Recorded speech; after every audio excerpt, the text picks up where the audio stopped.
Roman architecture was built upon the legacy that was left behind by the earlier architects of Greece. The Romans, despite the fact that most people viewed them as bloodthirsty gladiators, were actually quite innovative for their time and quickly adapted and created new construction techniques, used the material, and combined old and new techniques to create large and elaborate structures. The majority of the structures built in Rome were primarily built to be public spaces. This is where people from all different social statuses would gather.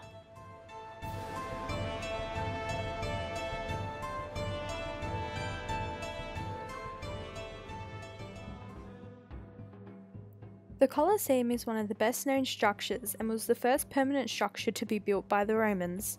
Built between 70 to 80 AD and standing at 48 metres high and occupying an area of 2 hectares.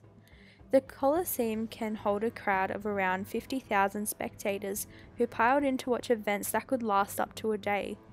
The Colosseum held many different events from wild animal hunts to gladiator combats, all the way through to music and dance performances.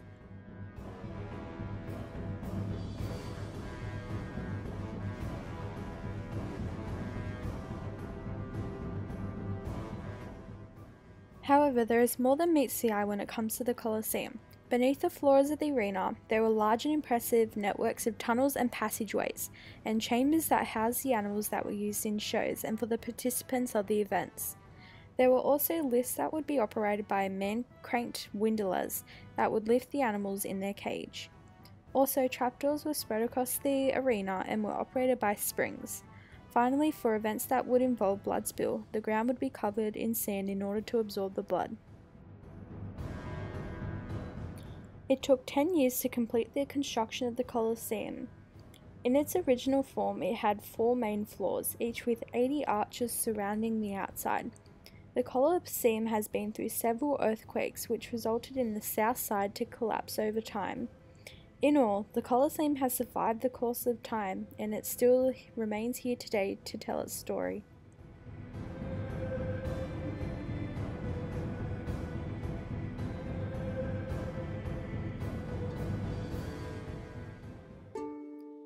The Pantheon is still one of the most visited buildings in Rome, and is still in use by the Catholic Church. The word Pantheon translates to all gods. It is estimated that it is around 1,300 years old, but the exact time still remains a mystery. The diameter of the dome is 43.3 meters and has an opening called the oculus, also known as the eye of the Pantheon. It allows people inside to be able to look up to the gods and is still classed as the world's largest unsupported dome. The oculus is 7.8 meters in diameter, and whenever it rains, it would always fall through.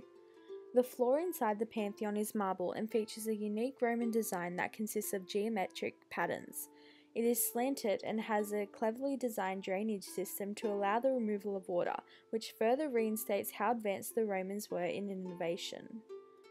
The 16 massive Corinthian columns that support the portico weigh approximately 60 tons each and were transported all the way from Egypt. The overall structure and design of the building follows traditional Roman style, although it does incorporate some Greek style. The composition of materials still remains unknown, but is similar to the modern-day version of concrete. It still remains the best well-preserved structure from the ancient times, but in its earlier days it is thought that it was rebuilt several times due to being burnt down. Overall, the Pantheon still remains one of the best preserved structures from Roman history and still attracts millions of people per year to see its timeless beauty.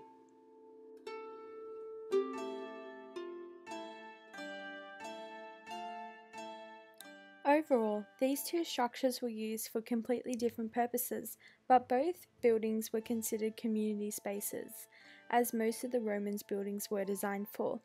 Both buildings, for the most part, have withstood the course of time and continue to influence modern-day architecture and still remain some of the most iconic structures to this date.